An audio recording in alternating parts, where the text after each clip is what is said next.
Budget सत्र 2022 की शुरुआत आज देश के राष्ट्रपति रामनाथ कोविंद के अभिभाषण के साथ शुरू हुई। 1 फरवरी को देश का बजट पेश किया जाएगा। इसके पूर्व आज संसद में राष्ट्रपति का अभिभाषण हुआ। राष्ट्रपति रामनाथ कोविंद ने अपने भाषण में 150 करोड़ से भी ज्यादा वैक्सीनेशन से लेकर ट्रिपल तलाक को समाप्त करने व जल जीवन मिशन सहित राष्ट्रीय राजमार्गों की लंबाई में 2014 की तुलना में आज हुई बढ़ोतरी सहित लड़कियों के शादी की उम्र में बढ़ोतरी एवं विश्व में सबसे कम कीमत पर नेट मिलने जैसे विषयों पर अपनी बात रखी। उन्होंने कहा कि सरकार के बेहतर प्रयासों से एक बार फिर भारत तेजी से विकसित होती अर्थव्यवस्था बन गई है। राष्ट्रपति रामनाथ कोविंद ने कहा कि सरकार ने प्रयास कर देश में डिफेंस पर निर्भरता जैसे विषयों पर काम किया है। साथ ही आजादी के शताब्दी वर्ष की तैयारी हमें अभी से करनी है।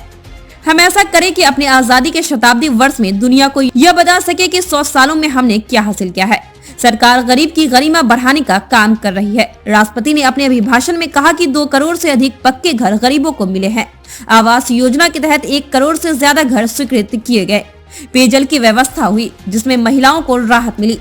राष्ट्रपति कोविंद ने कहा कि सरकार ने 8000 से अधिक जन औषधि केंद्रों के माध्यम से कम कीमत पर दवाइयां उपलब्ध कराकर इलाज पर होने वाले खर्च को कम किया है। सरकार द्वारा किए गए प्रयासों के परिणाम स्वरूप योग, आयुर्वेद एवं पारंपरिक पद्धतियों की लोकप्रियता लगातार बढ़ रही है। मेरी सरकार की आस्था अंत्योदय के मूल मंत्र में है, जिसमें सामाजिक न्याय भी हो, समानता भी हो, सम्मान भी हो और समान अवसर भी हो।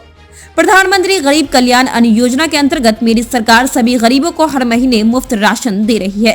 उन्होंने कहा कि जनधन आधार मोबाइल अर्थात JM ट्रिनेटरी को मेरी सरकार ने जिस तरह नागरिक सशक्तिकरण से जोड़ा है, उसका प्रभाव भी हम लगातार देख रहे हैं। 44 करोड़ से अधिक गरीब देशवासियों के बैंकिंग सिस्टम से जुड़ने के कारण महामारी के दौरान करोड़ों लाभार्थियों को सीधे कैश ट्रांसफर का लाभ मिला है।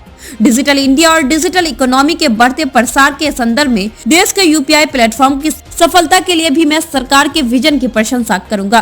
दिसंबर 2021 में देश में 8 लाख करोड़ रुपए से ज्यादा का लेन देन UPI के माध्यम से हुआ है। उन्होंने कहा कि किसानों से भी रिकॉर्ड खरीदी की गई है। किसानों की आय के नए जरिए तैयार किए जा रहे हैं। कृषि से जोड़ने निर्यात में रिकॉर्ड बढ़ोतरी हुई है। सरकार के प्रयासों से देश का कृषि निर्यात भी रिकॉर्ड स्तर पर बढ़ा है। वर्ष 2020 से 21 में कृषि निर्यात में 25% से अधिक की वृद्धि दर्ज की गई है।